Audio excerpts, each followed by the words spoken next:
Приятели, приключи 8-та поредна предизборна кампания за 8-те поред предсрочни парламентарни избори през последните 5 години. И тези 8 поред предсрочни парламентарни избори са следствие на неистовото и справедливо желание на българския народ за промяна и за разчупване на наложеното феодално мутренско-милиционерско статукво през последните 36 години преход от нещо в нищо.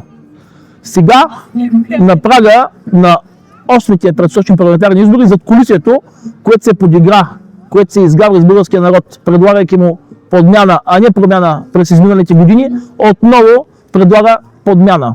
Подмяна чрез изкуствено създадени политически проекти, отгледани чрез специален инженеринг, манипулиран от задкулисието, в изкуствени лаборатории, подплатени с фалшива поръчкова социология, натрапвана ни от колониалните медии. Възраждане през всички тези години останахме единствената последователна антистатукво автентична опозиционна политическа сила. И това се доказва и е видно от нашите гласувания, от нашите законопроекти и от делата ни. Ние бяхме тук сред вас, ние не сме се крили от никого, ние не разполагаме с медийния инструмент, с който разполагат нашите опоненти до един слуги на задкулисието, и ние ще продължим да отстояваме националната идея напук на всички останали, които се опитаха да убедят вас, че ние сме изчезнали. Тези избори няма са последните. Предстоят още политически турбуленции и те ще бъдат предизвикани много скоро, пак от желанието, от справедливото желание на българския народ за промяна, което ще бъде доведено до успешен край благодарение именно на Възраждане. Призовавам ви в неделя да гласувате. Излезте да гласувате.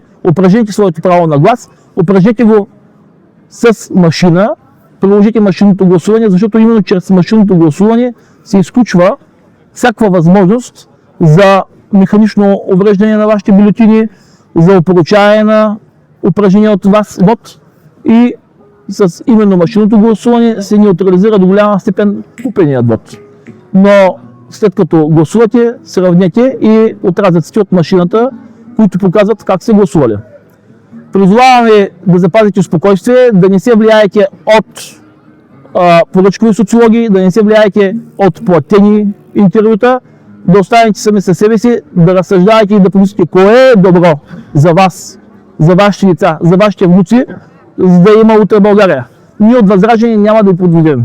До сега ние сме удържали на всяка една дума, ние сме единствените последователни, ние сме единствената идеологическа сила, която не е възникнала вследствие на някаква ситуационна, някаква ситуация, свързана с далавера или с наложеното колониално статукво. Ние се борим за освобождение на България от наложеното колониално статукво, което наложи еврото, което се опитва да подмени генофонда на нацията, което уби българското животновъдство и е на път да убие окончателно българската енергетика.